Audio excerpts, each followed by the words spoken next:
Welcome to Champions of the Lost Causes. I'm your host, Marvin Stockwell, and today I'm with Rochelle Joseph, president of Support the Pink House. Rochelle, thanks so much for being on the show. I'm very happy to do it. Thank you. Fantastic. Yeah, and here at the outset, I'll say we are on the second annual Champions of the Lost Causes podcast summer road trip, and here we are in Newbury, Massachusetts. And on you were saying it might be a little hot.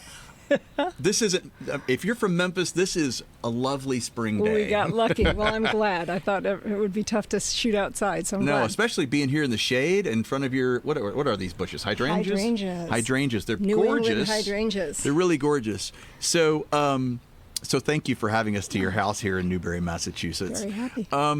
Here at the outset, could you tell us about the Pink House, the cause of saving and preserving and hopefully one day reopening to the public the Pink House, and then a little bit about how you got involved? Oh, my goodness.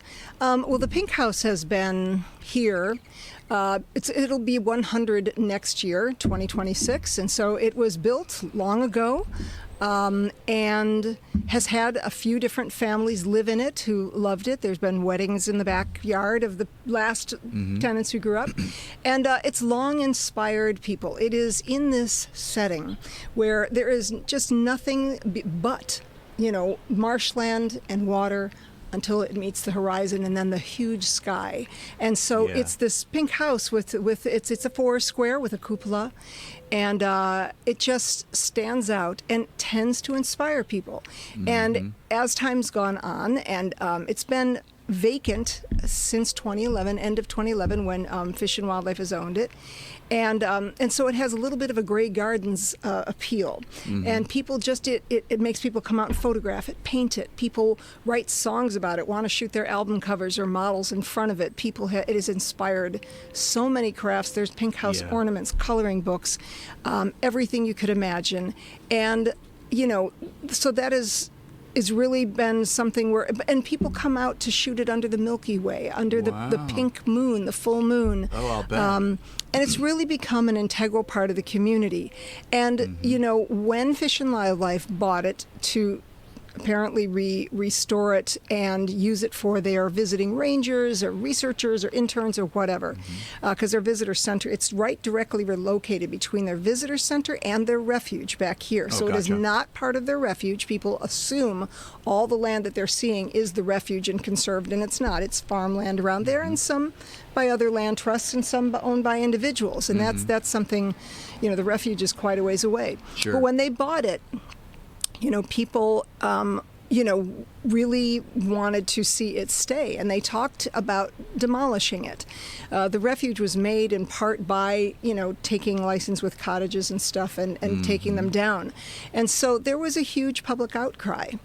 And what year was this? This was around 2015. Okay. So we call our founder, Allison Odell, started a Facebook page one day. Right. And I do social media marketing and things, and I noticed, wow, that has 250 people, like in the first few weeks. Then it went to 500, then went to 800. And I was like, wow. I mean, that was hard to get back in the day. Yeah. And what I found interesting was that stories and testimonials came up of I was driven by that house when I was a child, and now I drive my children, they are driving their children past it. So it seemed like that is one of the aspects of the heart of this, that it's woven into the fabric here. The other thing is that in every doctor's office, every library, the halls of our hospital, there's Pink House art in there.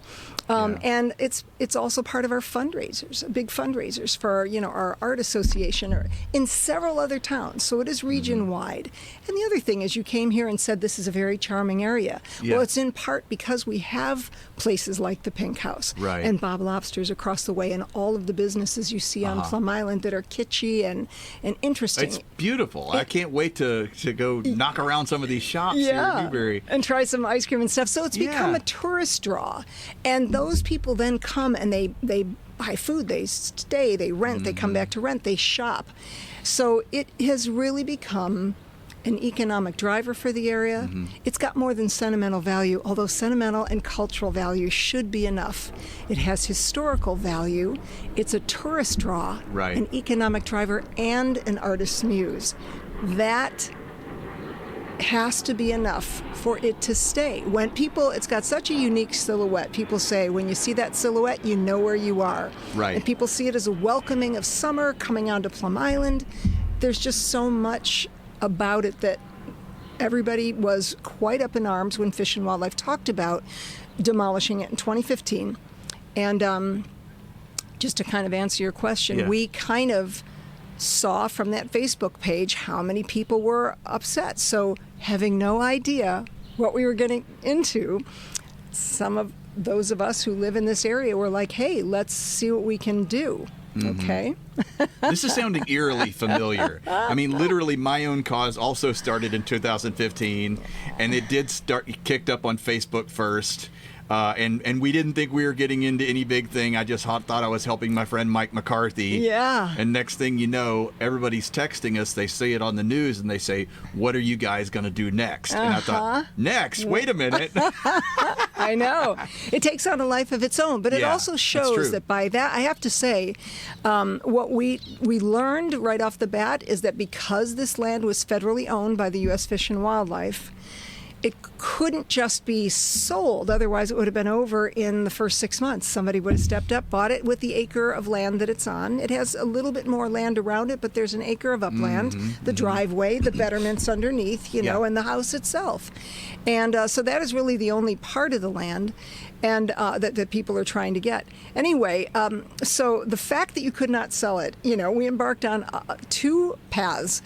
Keep the house standing long enough to find solutions, and also try to talk to everyone who can help. And I want to say that it is a tribute to how important this is to say that every elected official, from, you know, a city council person to the mayors of surrounding towns, not just the town it's in, to, you know, state reps and senators, to congressmen and federal congressmen and senators, all the way on up, have gotten involved with this. And how many things do VIPs like that get involved with? You know, that should be a testament to its meaning. So the fact that we're here after a few deals had kind of fallen through, and they're talking about demolishing it, which also will sound familiar to you, everyone is up in arms. And the shame about that is it doesn't have to be. They've said that they're just exhausted and all, but we can get into that in a minute. But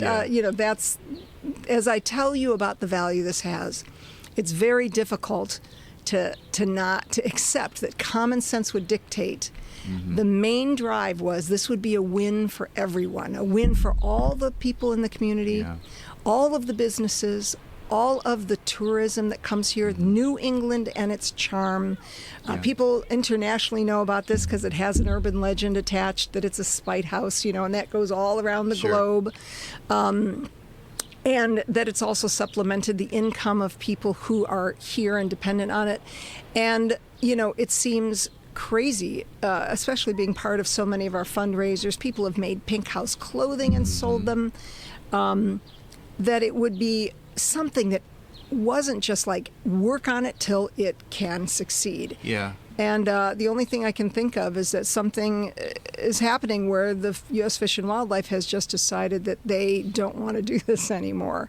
And it seems short-sighted, and you know, there are really similarities to the Coliseum work in that most people logically they just don't understand why the Coliseum can't be reopened, and it has to do with, it's a complicated factor, and this isn't the episode to unpack all that. But another common thing is that like imagery, iconography is important. Like if you go to any of the hundreds of like knick-knack shops in and around Beale Street in Memphis, you will see pictures of Beale Street, pictures of iconic places in Memphis. The M Bridge across the Mississippi River. Definitely. Photos of the Mississippi River, all sorts of different old homes.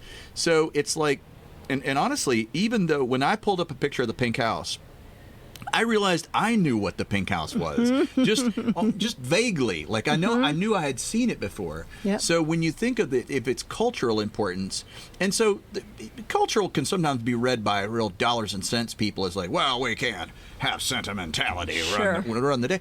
But there's also an economic thing attached to cultural assets because they are on T-shirts, they are on coffee mugs and beer glasses, Sure. and countless photographs in countless shops that tourists want to buy. So I totally feel for where you're coming from. What is the argument on the other side? Is it just sheer exhaustion, or are they citing some state law or something? Or Yeah. Well, they do cite a law. I mean, long ago we said, why are we only talking about, land swap? But there actually is a policy that for the U.S. Fish and Wildlife, because there's fishery and games and there's other different things, but the U.S. Fish and Wildlife for acquired federal lands, which this is, there's 4 ways to release that land or dispose of it, and only one is land trade, yet that has been what we've been required.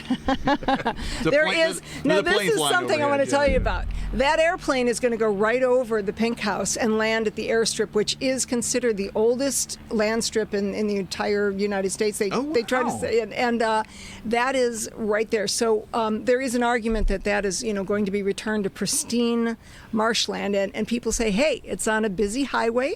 There's road salt and oil, that gets pushed in from the winter. It's bordered by a farmland, and they actively hay with heavy machinery. Those airplanes like that one go right overhead and land. It's not like it's in the middle of the mountains or even in their refuge, which they have, quite a bit of most of this island, in fact. And so that's one of the arguments people make is like, let us have, okay, so land swap is what we had been directed towards.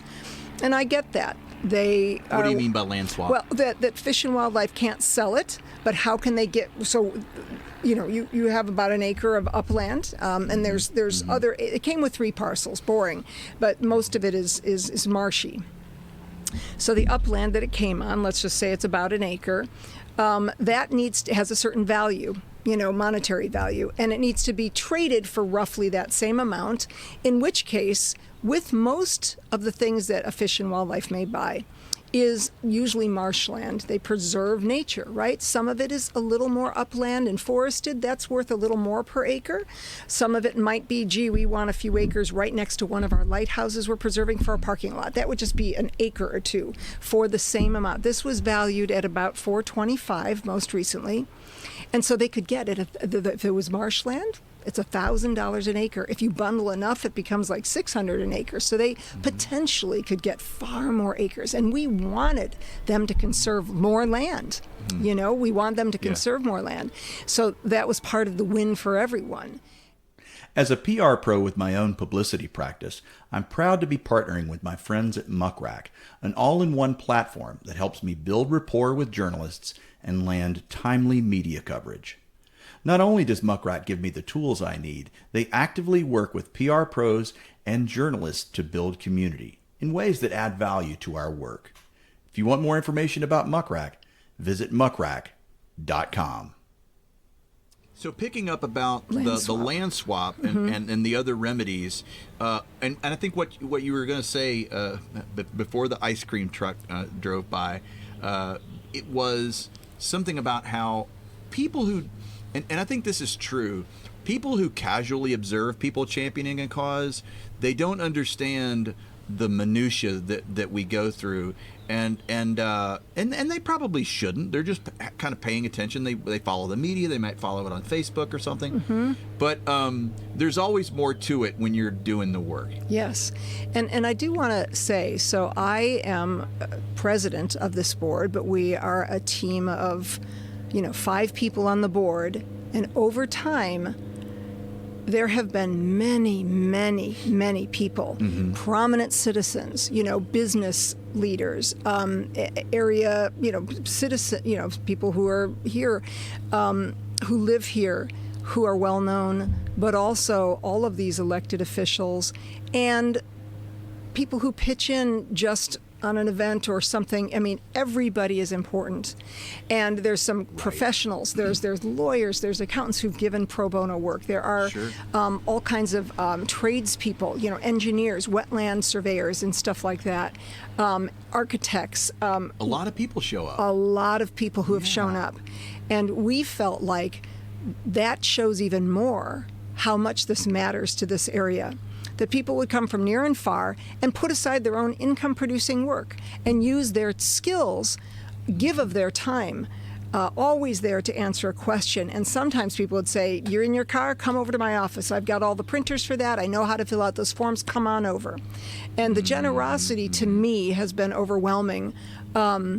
And, revives your faith when all of the tougher parts about these, and they get really tough. And it gets, it's, when you're dealing with, federal agencies and the way that they work in ways that don't abide by the normal policies and rules all the rest of us do, that can be very hard for people to understand.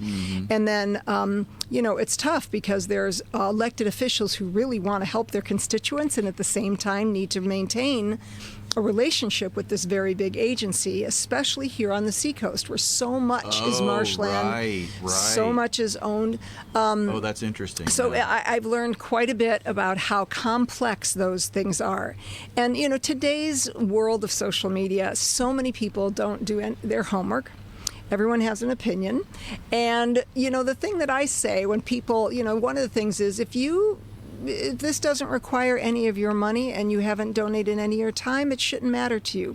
There are so many causes out there, and not everybody cares about them. And the nice thing is many of us care about lots of causes, but we can't do them all like this, right? You can't do it. But what I trust that I care about children's lunches and poverty and housing and just so many things, climate change. And the great thing is there's people like you and me who are doing that for that. And if we all do our part, we're trusting that the others are taking care of it. And for the people who don't think this is worth it, I say to them, that's okay. First I say, where's your sense of romance? But after that, I say, that's all right, because there's people who don't like chocolate ice cream and others who really like vanilla. Do you know what I mean? And to each his own. But there's a world of causes out there that you can go support, right? Absolutely. Yeah. But what is very difficult is when you are working for no personal gain, which, getting a little theoretical here, I find it astonishing how many people want to know why you're doing it. What are you getting out of it? Are you running for office? Do you have an agenda? And it is so foreign to people that you would do something simply because it's right to do, simply because you started it and you are committed. Right. And you actually will, even if it takes a toll on your own time and your own, it's certainly been very stressful at times. It's engulfed 14, 16 hours a day for weeks on end during crisis periods, which we've been in since November 1st. And it's exhausting and it's taken quite a toll. And people can look at you, it's amazing, instead of respecting that or being curious about it, people will be like, well, I would have quit long ago. You're crazy. And you say to yourself, but I made a commitment and it's worth, we've gone so far. And I know that for myself, I don't know about my other board member, my fellow board members, but we all have a love for this area and have a love for this particular house and the way that it weaves itself in. But it's really more to me. It could be anything. Do you make a commitment? And when things get hard, I would lay my head down at night just like, and I suddenly picture all the faces of the people who had written comments, all the people who talk about testimony, all the little kids who've colored the pink house or sold pink lemonade and tried to raise $1 or $2 for this. Do you know what I mean? Yeah. And I say to myself, those kept me getting up the next day. I know that we all kept meeting for that. We all get renewed energy once we're down. And there's also the little engine that could. It is such a true David and Goliath story. And I grew up in a family that did give a lot. However much you have, it was kind of ingrained in me that we still give. We give to others. We try to use our life to make a difference. And so to me, I just felt like, well, doing it because it's the right thing to do and that good makes more good. Yeah. And I really believe in that ripple effect. So, yeah. I totally, I believe the exact same thing. And this is the very foundational thing that made me want to do this podcast and write a book of the same name. It's like I thought to myself, I got to the 4-year mark of my work on the Coliseum, and I thought to myself, 4 years. 4 years is a long time. What else takes 4 years? A college degree. And I thought, oh, that's kind of funny. It's kind of been my master's degree in activism and advocacy. And then I thought, well, if that's true, where's my dissertation? And that's what gave me the idea to write the book. But more fundamentally, I asked myself, why do I care so much? Right. And that's what, and I feel like that's a fairly inexhaustible question. I mean, it's an oversimplification to say, well, it's altruism. And that's both true, but that's also not a deep enough answer, right? Why do we care about that we should leave this place better for our having lived? And I think there are a mix of motivations, and over my now 5 years of doing this podcast, there's always there are things in common, but there are always unique drivers. I had a friend who developed an old abandoned Atlanta park in honor of her mom, and it was at least in part because she was grieving the loss of her mom, who died suddenly, and she did it as an homage. Now, she also did it because parkland is important to people. It improves health outcomes, and it beautifies the neighborhood. There are all sorts of regular reasons. But there are also personal reasons. Yeah. No, before we started, so I am the what of the causes, and I think it is important. And one of my goals with this podcast is to document interesting stories of people championing interesting causes, and your cause is definitely that. But also, it's the question of why. And as you and I got to talking on the phone before we ever left Memphis to head up here. We realized that we have a love of St. Jude Children's Research Hospital in common.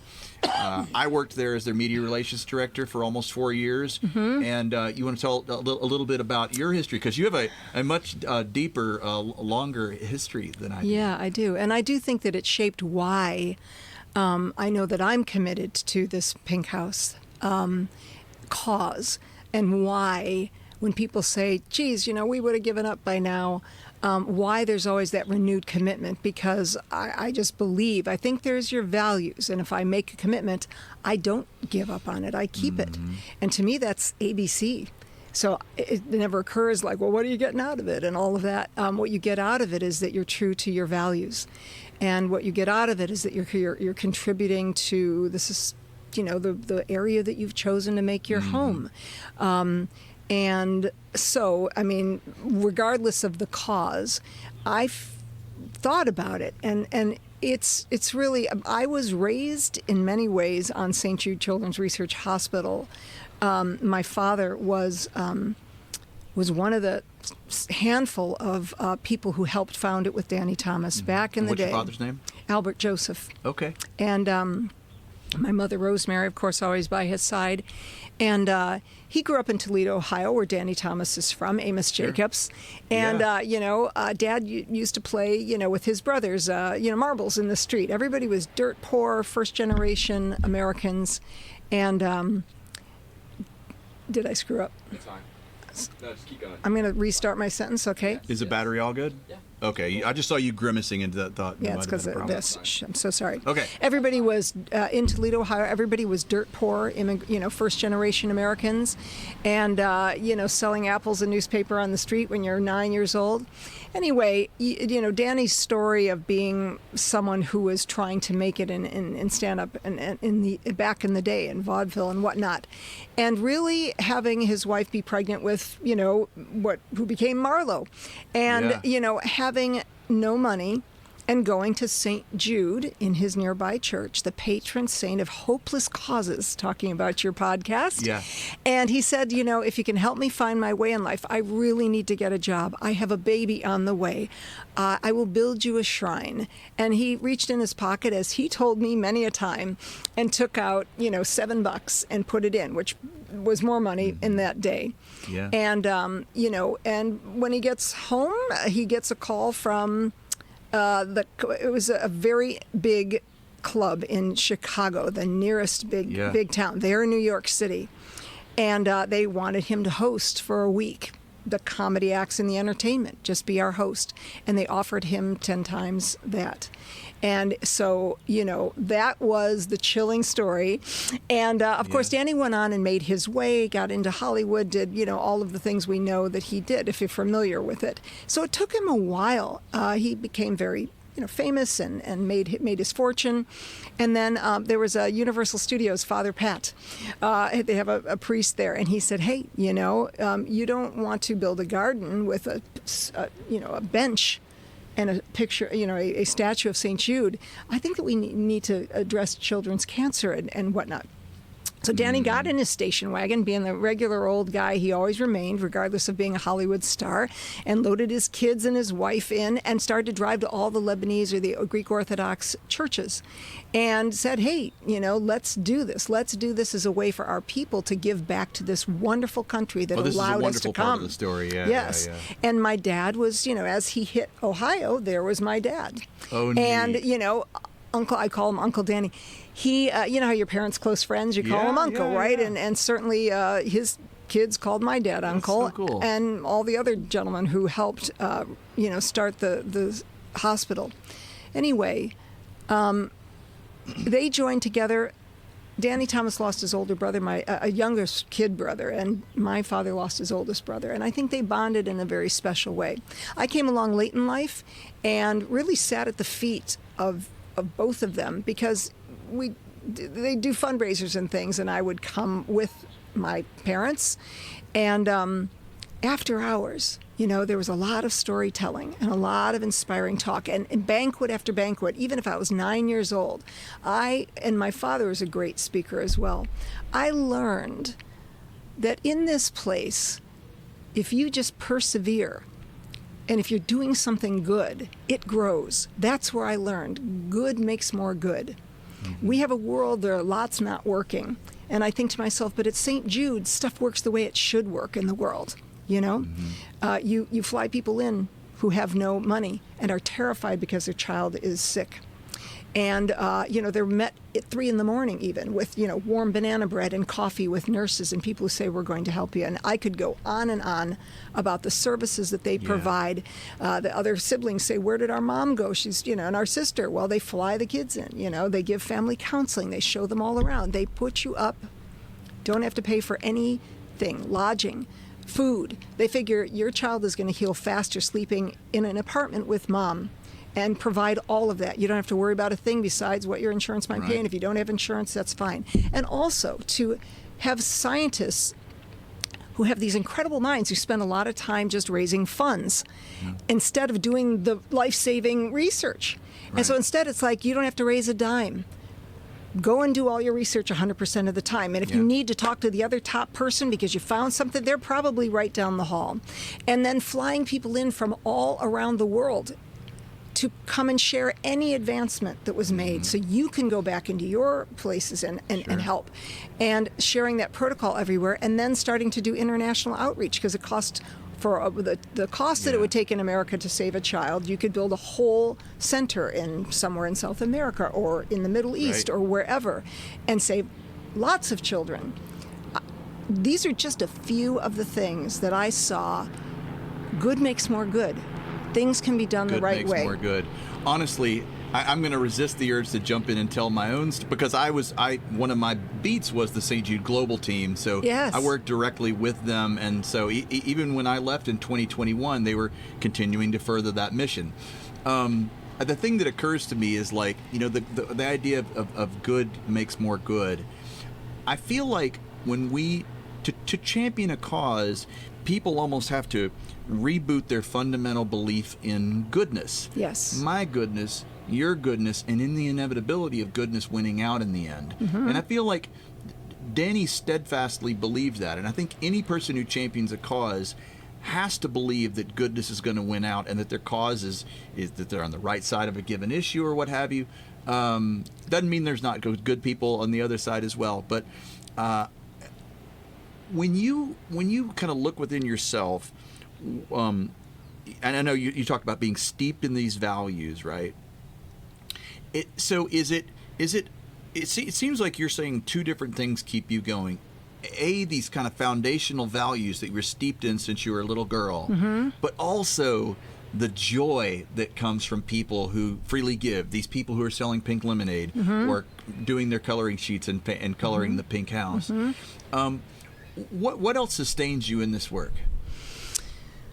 Well, I think, one of the things that kept me going was saying I want good to win. The biggest thing about this, now some people might have had their own reasons for doing this, whether it was the people at Fish and Wildlife, elected officials, or who knows, any professional who got involved. Everybody's got their own reasons. For myself, and I think for our board, it was the idea that it would be a win for everyone, that Fish and Wildlife would get, in trade, land that was much far more beneficial land, and that would benefit their mission, right? And would also show how much a part they are and how sensitive they are to this community, who they get to volunteer for them, who do donate to help their plank program on their walkways through the refuge. It would be a great PR win for them. Clean up the beaches and all of that. The people that. This is not in the middle of the Rocky Mountains. This is not a deserted seacoast. This is right on the edge of a community that goes far and wide, and those people are vocal, and those people are active, and so it would show that. So they'd win on those cases. Any elected official, any person who volunteered, everybody would win. All the businesses, the tourism, the artists who sustain themselves. And during COVID, this was really important. People had nothing to do. Oh, let's drive out and see the Pink House, and then they might get some takeout or whatever. And people were ordering online and Christmas ornaments. So the idea that this would be a win for all is what drove me. Everybody can win at this, and I did want to get there. I kept getting up. Our board kept meeting. We kept getting refreshed energy, a new plan. Okay, we met all the requirements. The bar got moved.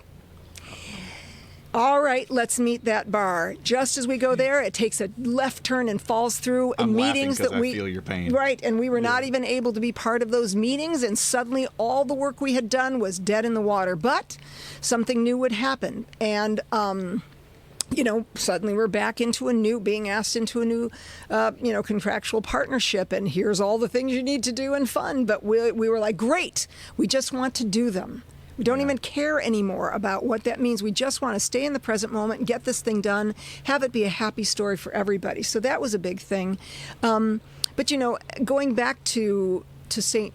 Jude, I got the greatest honor of my life after serving on committees and the things you do. All the people who founded it, all their kids grew up on it, so they called us the second generation. And of course, the board's open to every race, creed, color, every gender and age group. But I was so honored. It was the greatest honor of my life, I have to say. And because a regular Joe like myself, just coming to, I ended up being chairman of 3 different committees at one point over my time LSAC? there. Yeah, with the hospital board. Okay, itself. gotcha. Now I'm on the LSAC, a committee to, and wish I could contribute more, but right now this is consuming my time, and I will contribute again, and I look forward to it. But the idea that an average person could, whatever I did, however small, it was contributing to the well-being of people I will never meet and never know. If you help a child, everybody in their school knows about that. All those parents know about that. Their grandparents and friends know about it. And the camp they went to might know about it. And people get involved. And then if one of those random people who kind of knew this kid through their kid's school gets sick, they now are aware of a place to go at St. Jude. And it goes on, but also to participate on the International Outreach Board as part of the PR committee and stuff like that. You had to be, you had to serve on several committees at any given time, getting stacks of binders for meetings on a very regular basis throughout the year. Again, all on our own dime, which I also thought was wonderful, so that almost all of the dollars somebody, I think they were the charity with the highest percentage of that dollar you give, goes right to where it should, because all of us are paying for our flights and all of that, and our hotel. And the idea that in international outreach that people all over the world are now being affected. I mean, my goodness, it's like you drop a pebble in the water and that ripple effect goes. And you're right that, you're right that you only have this one finite life that we know of, and what are you doing with that? I have many other interests many. I could be writing my own stuff now. I've got just friends I want to see so much. And every year that goes by, time gets more precious. Every minute you're spending, especially when we don't know none of us know how long we have. But to me, this gives life a lot of meaning. So it's incredibly tough when there are people who are so flip on those social media pages and haven't done their homework. And it's okay, because that's not what you're doing it for. You're doing it for the right reasons. You're doing it so everybody can have a win here. Yeah. And, so... Sometimes you have to let those haters, you have to kind of let that roll off you like water off a duck's back, as they say. That's right. And even when, for example, the press doesn't understand. And certainly, so anyway, I know, though, that I just really believe in those values, and maybe we all could be, I don't know, that's my driver, and I think it's really important to use your life, and I think that it gives meaning, and we pass on and can be forgotten after a generation or so, and not everybody can cure cancer, not everybody can write a bestseller that'll be forever, like Socrates or Shakespeare. Not everyone's going to be able to have something lasting. And, those who have children certainly live on as they have their own children, and on and on. But to me, why am I here? What are we to do but to help our neighbor? What are we to do but to contribute to our community? And I understand I'd like to be helping many, many causes. This one just happened to be one I wanted to help. We had no idea it would turn into a 9-year odyssey that took all our time. I feel like, no, sometimes I think to myself, why have I been at the Coliseum cause for 10 years? But I feel like, I was at St. Jude as the media relations director when I started the podcast, and it took me a moment to all of a sudden realize, it's kind of funny, but you realize that even though Danny was famous, and even though St. Jude is this giant nonprofit, it had a Champions of the Lost Causes origin story. People still told Danny he was crazy for trying, because a lot of people people didn't even realize that today, but like in 1962, the prevailing mindset was children with cancer should be just made comfortable so that they can die in peace. Dr. Pinkel, who was the guy that moved the cure rate of acute lymphoblastic leukemia from 4% to 50%, was told he was being cruel to do this cranial irradiation business. Like, that is just barbaric. He was really chastised.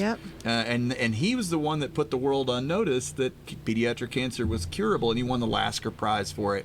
So it's incredible to see the life cycle of a cause, especially an enduring cause, or take an uber cause like something like the civil rights movement and its many manifestations, or environmental champions, people who champion the cause of the environment, and all for every little piece of that, there's every river cleaned.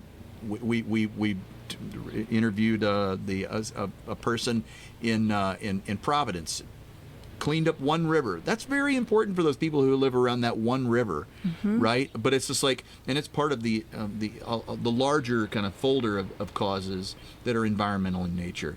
But it's interesting to take a step back and take stock of our own life and say, we only have one life, and we only have so much capacity. I believe that when we open our hearts wide enough to be open to a cause, because I don't really feel like it's our left brain saying, I am going to choose this cause rationally. I feel like it's a right brain surrender of the heart kind of situation. And I feel like we almost unknowingly are opening our heart to that potentiality. And it's like the universe senses it. And they're like, Stockwell down here in Memphis, he's prime and ready to champion the cause of the Coliseum. And it's then when our hearts are open wide enough that cause comes, and we race into its arms, without thinking. It's almost like we can't not do it. There's and I just feel like that's okay, because as you said, there are lots of causes in the world. And there's plenty for everybody. And, the time that is spent truly devoted to this cause for all of us, we'll have time to get back to other things. We'll have time to contribute to other causes, have and contributed to causes before this as well. And so it's not like, it's just a matter of keeping a commitment. It's a matter of being devoted to the people who really wanted this to happen. And it was the drive of what a great thing that everybody here could win. The politicians, the U.S. Fish and Wildlife, all the businesses, artists, the tourists, and all the people who live here and those who visit here. And so that to me was just too good not to keep doing.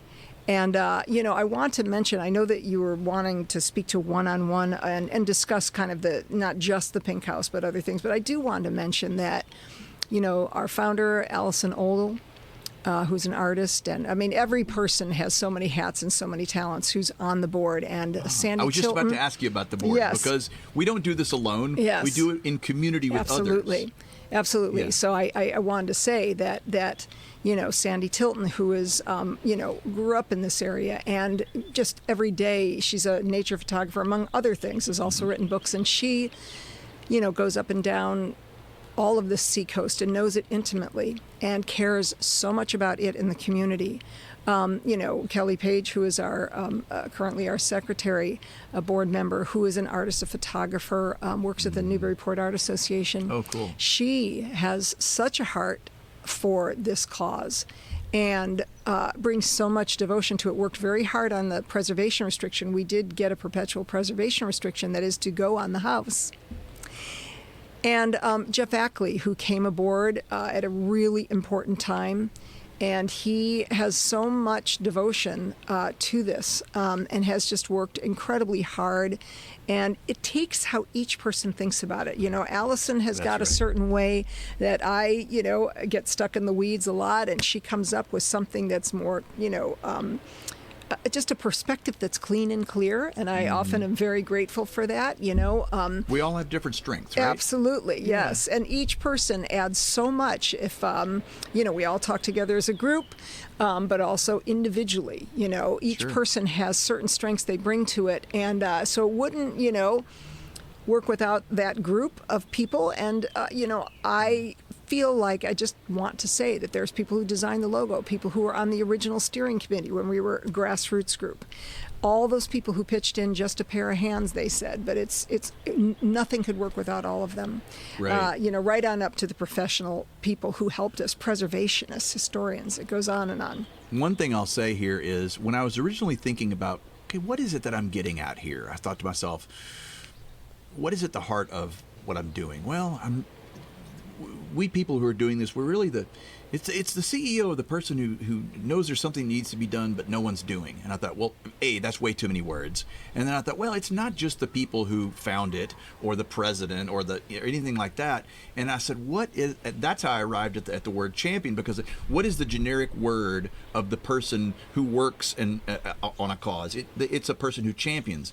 So my point is, whether you're the founder or the third secretary that comes, 5 years into the effort, you're no less a champion.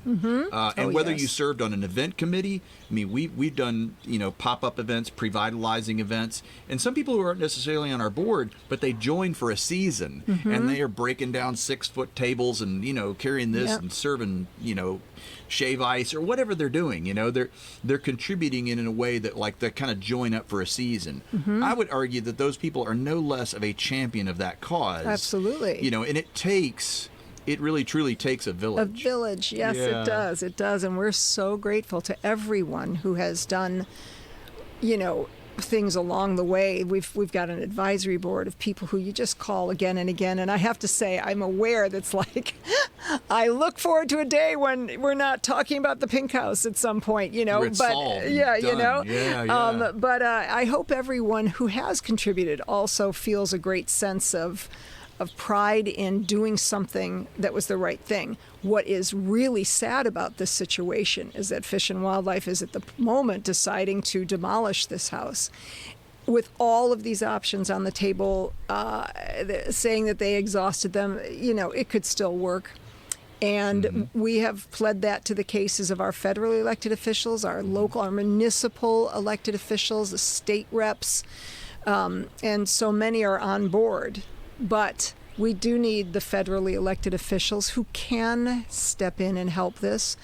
We do need the Fish and Wildlife Realty and those decision makers to just turn this around. Just go back to making it a win. You can say you're exhausted. We've got everything lined up, the architectural plans, all of the steps that had to go through with the town and their staff and their committee members who work all night long on things. They all contributed.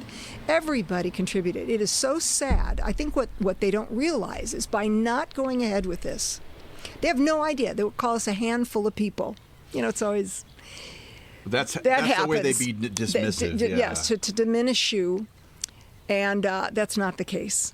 And what I've written up a list. There's got to now be about 75, 80 professionals who gave time and energy. Not to mention all the other volunteers. Like we had to pursue things just on our own. There was not something for volunteers to pitch in to do for a very long time. But there have been people all along the way, and I consider anybody who gives a little advice, anybody who buys a sticker, a volunteer in their way. All those people really did this because they believed in it. They wanted to see it win. They did push aside that. We had a deadline to do a closing for this land to swap, which did fall through. We completed our part. It fell through. This was the second or third time that things had not worked out. And those people deserve to have this work.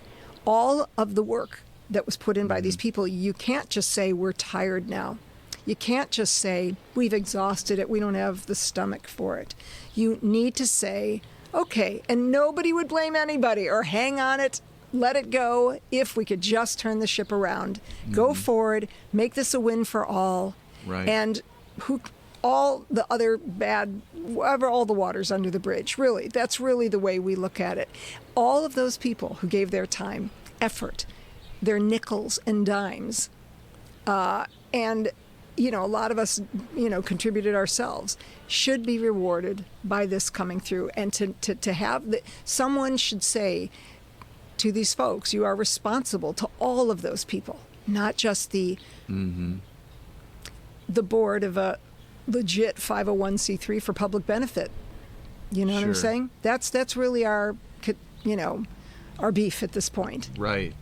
It tests your patience. It tests your endurance. One hallmark thing of almost everyone I've ever interviewed on this podcast is that champions have a higher appetite to endure the long, slow slog, and we can sometimes have to endure periods of radio silence where we don't know what's happening and everything. That's correct. And it's unnerving. I feel your pain because you think something's brewing in the background, and sometimes your suspicions go unfounded, but then you're like, literally with the last demolition threat, we kind of knew something was off for months. Yeah. And then all of a sudden they're like, we're going to demolish it and build a soccer stadium. I'm like, you guys, you crazy people. I know. But so the thing is, everybody's aware of that. If the idea is that nobody catches on, people are completely aware of things not adding up or not making sense. Yeah, we just have our spidey sense and we know something's not right. So let me ask you this. Where do things stand? We kind of like zoomed all the way out and talked about the why people champion causes. What does that say about the meaning of life? But now let's zoom all the way back in and tell me, where do things stand with like from a blocking and tackling perspective? Sure. There's a current demolition threat. Yep. But what measures are you taking to what plays are you calling? Yeah. Well, just last week, the town of Newberry, in which this house stands, was their select chair was asking the federally elected officials to meet and talk about these other ways that they can actually help. And I'm not sure what happened in the meeting. And maybe it was the way it was asked for, or maybe, whatever they may have wanted in return wasn't present. But it's unfortunate that the idea now is that the federally elected officials can't help this project, and that's not actually true. They may not have been able to help that courageous select board chair who went out there and tried to say, this house is needlessly going to be torn down. It could be returned to our housing, and that acre to the tax rolls. Everybody would win. And why not do that? Let's talk about that. But I'm not sure that it was I don't really know because we weren't allowed to be there. I don't know if it was a thorough enough conversation. I don't know. There may be something else going on. That's what a lot of people wonder. Is there some other project that all are saving this card for up the road? In which case, all that we do, it would just be a terrible shame. Because just 2.5 years ago, the Fish and Wildlife Realty came to us through Congressman Moulton's rep. I can set up a call and they proposed a partnership. They called us partners many a time and said, let's get into a contract, a new one for initiating land exchange. They talked over and over about how beneficial it would be to their mission to give up this acre that they're now saying is too ecologically sound to give up, which is really just an alternate argument to what actually happened, and said, we signed it in December of 2020. We got right to work in January on all of these steps that had to be accomplished to make it ready for trade. That's an appraisal, not a normal appraisal, a 3-month, $5,000 Yellow Book appraisal, the highest and best use. It's what federal, it's more stringent for federal. People forget it's not a normal house anymore. And going through surveying, wetland flagging, had to go through the zoning board. Getting a variance, that requires ads in the paper, abutters letters, public meetings. It goes on and on. Right. And that's where I said the town of Newberry did a ton of work with us. And Fish and Wildlife co-signed, or we had attorneys who were volunteering to do this, because we're grateful to all of them. And then finally doing an A&R, going in front of the planning board to actually make a new acre and get the boundary agreements all set up. And everything was going swimmingly. Went in front of the Conservation Commission. And another part of this is that we had a local restoration partner who lives here and knows what this means to everyone, stepped forward and said, I will fund wherever land is found, that they want. That was their job. Fish and Wildlife was going to identify the land and do the minor amount of vetting, in terms of another appraisal, probably a title search and some filing fees. And we were to do all these other steps and fund them ourselves.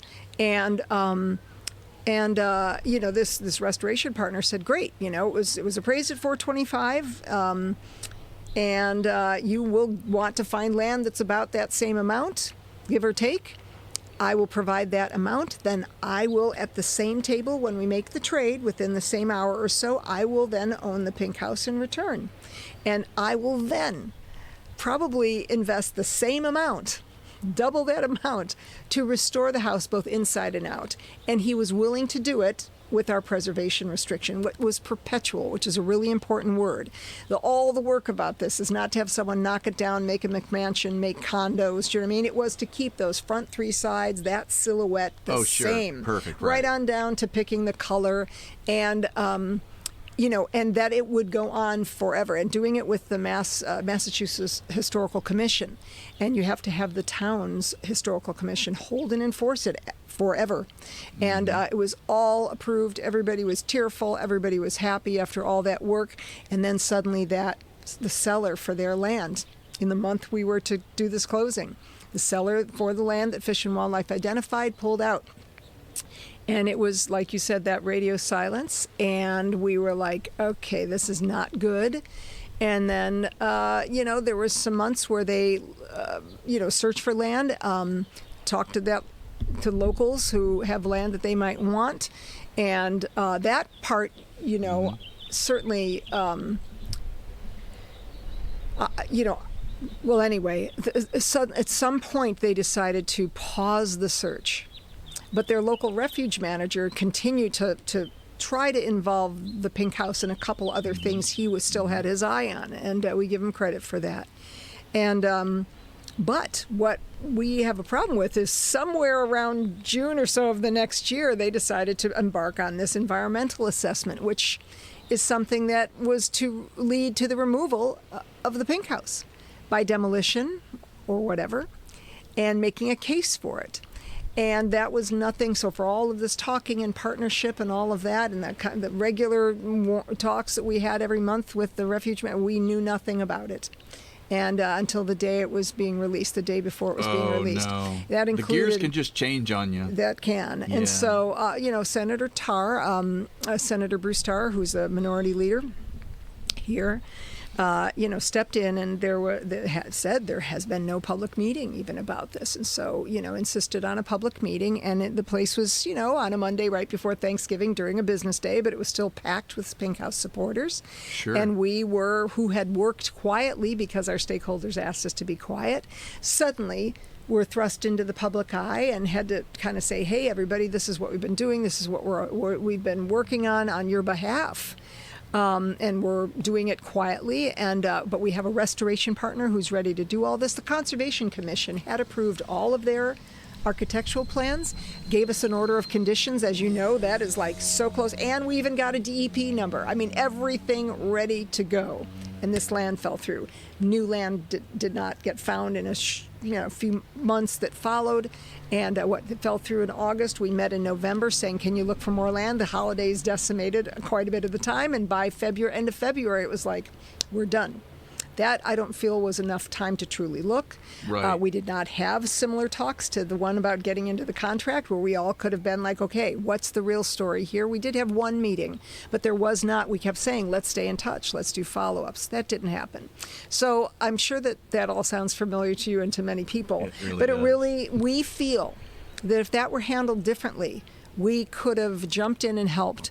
So long story short, there was a 30-day public comment period required for that. And 78% of the people asked for the Pink House to stay. And in that time, Congressman Moulton, Senator Markey, and Warren's offices were flooded with calls and letters, as they should be, and not just from people, because that was dismissed as like sentimental bunch of little artists and stuff. It was by the Tourist Bureau, the Chamber of Commerce, the mayor of Newburyport. Their government did an emergency resolution. So did the Salisbury Selectmen, the next town over, Amesbury, we talked to. So did the town of Newbury, saying we would like that. Everybody has a vested interest in this. That's right. And it went to Essex National Heritage, which has it on its scenic byway with the Newburyport Preservation Trust. There were churches, there were temples, there were, so it was organizations and groups and business owners and artists and average people who live here and people who love it from afar. Lots and lots. And even though 78% of the people who did their 30-day comment period and all the people who wrote and called the elected officials, it still made its way to we're still going to take it down. And that's where everybody's been up in arms. So the supposed opening it was like, hey, you've never opened it up to the public. We felt like we did a bigger job of putting the criteria out, which was pretty narrow by that time. And it could originally, we were told in the public meeting that it could be anywhere in the country. And parcels can be combined, and then it kind of started to be just within 1 mile of this one refuge. But we still found lands. And, here we are, where the door, I don't want to, completely bore everyone with details, but it is at a place where we tried very hard through all of the normal channels. It is not that enough wasn't done. And we also heard from several advisors, you guys took the high road. You did everything with integrity. You played right. You did everything that was asked of you. And when they raised the bar, you continued and met it. You should have really held everybody's feet to the fire. You should have made this more public. We were like, we just wanted to, keep working in partnership and get the job done. It's a shame if you have to scare people or out them.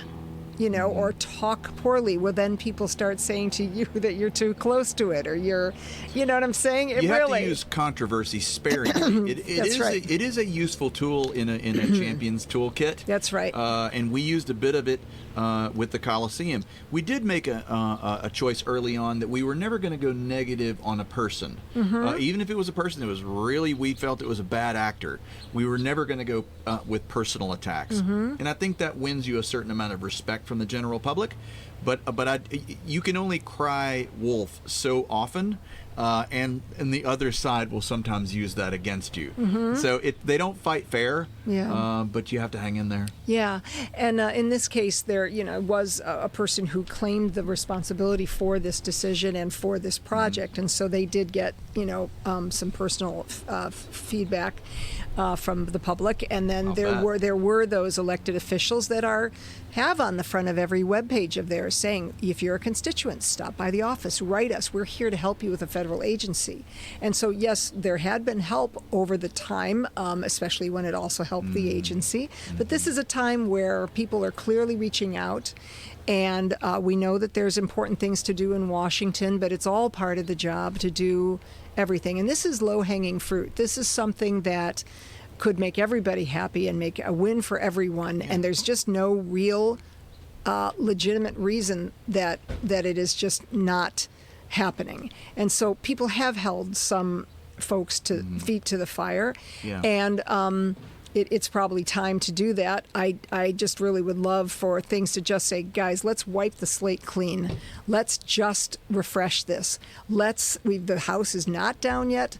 Let's come back to the table. Let's find a solution that works. Right. Let's not have meetings without everybody there. Let's get as close to telling the truth as we can and just work it out. It is still possible. Yeah. And that's where we're at. Until that auction, the GSA is the agency that does it.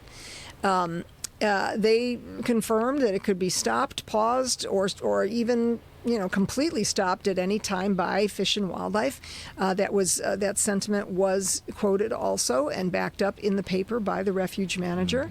And if they're still interested in land swap, we're going to keep looking for land swap. We've gotten the governor involved, and also, there seems to be some opening with one of the federally elected officials. And I sure hope if we continue to work this hard on it, that there's sincerity there, that things could change, and there's just no reason for it not to. Yeah. Everybody can win here. And so that's where things are now.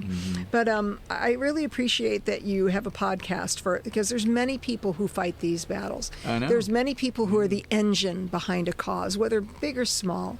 Right. And, I think that everybody feels a kinship. I think that to hear just what you told me today made us feel like, wow, it happens. It is not personal to this. It's not that somebody handled it wrong or right. It is the way it goes. And I think you feel a lot less, because you can feel quite alone in these situations. That is the reason I do this, because my podcast, there's never a shortage. People champion causes all over the world. And most of my episodes were in Memphis, my hometown. But last year's road trip and this year's road trip was in an effort to hit the road and go see causes up close, meet people face to face, and hear their stories. And I think you can't give up until it actually happens. Like when the last demolition threat for the Coliseum came up, a lot of people who, like us, they would be like, I'm so sorry. Y'all have worked so hard. But it looks like the mayor's time to got throw in the towel. The mayor's, and a lot of people. And then what's funny is, then when the mayor ran out of money and couldn't demolish the Coliseum, some of those same people circled back to me and said, "Oh, I'm so glad it fell through. Y'all live to fight another day." But it's like, I think people just want progress. And when a cause wears on for so long, as ours has and as yours has, people just want to see some resolution. I know in the last round, when it seemed like they had us licked, a lot of people were just exasperated because they wanted something to happen. They'd rather have anything happen, even demolition. I'm not speaking to your cause, but to ours, than to see nothing happen. But those same people, when it didn't happen, they were relieved. And so I say that only to encourage you to stay at your stations and keep working, because it's not over till it's over. That's right. And we are, our Kelly and several of our board members have said a variety of this thought. As long as the house still stands, we're not done. That's right. That's right. Yeah, and Oh, that's powerful. Yeah. That ought to be where we end it. But I have one more question. Yes. So, okay, two more questions. Yeah. First, is there anything that I might not have known to ask about that you'd want to speak to?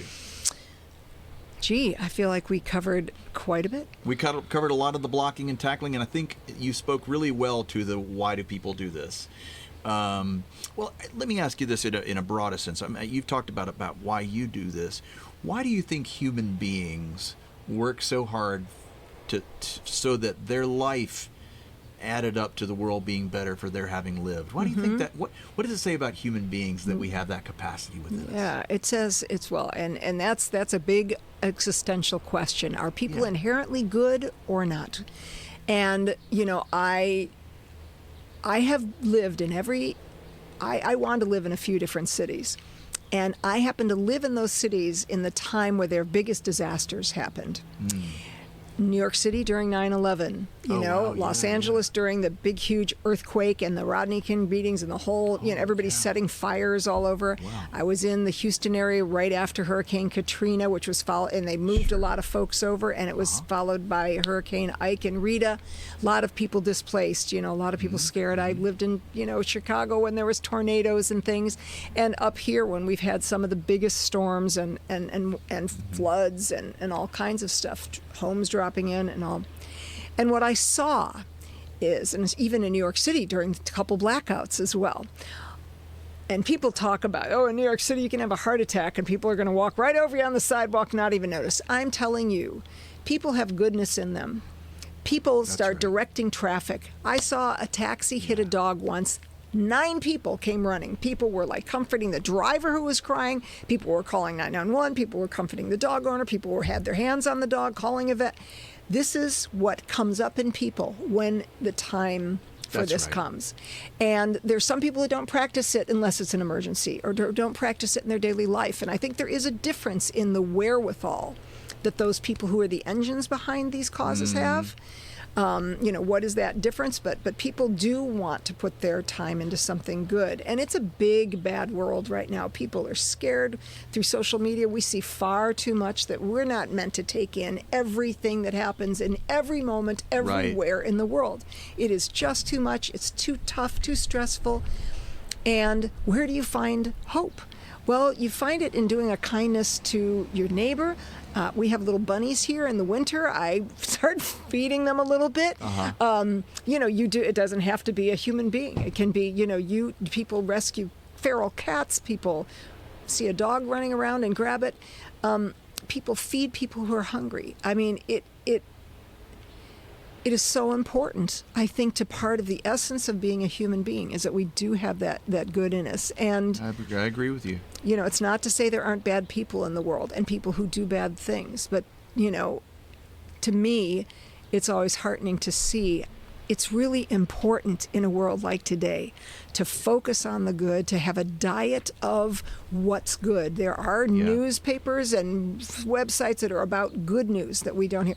You really need to make sure you have a balance of that because you have to keep believing in the goodness of people. So I think that people the goodness comes out in them, and the people who lead things have the ability, have the wherewithal, have the ability to maintain that. And it's not that it's not challenging. It's not that it's not exhausting and demoralizing. You take all the hits when you're out there.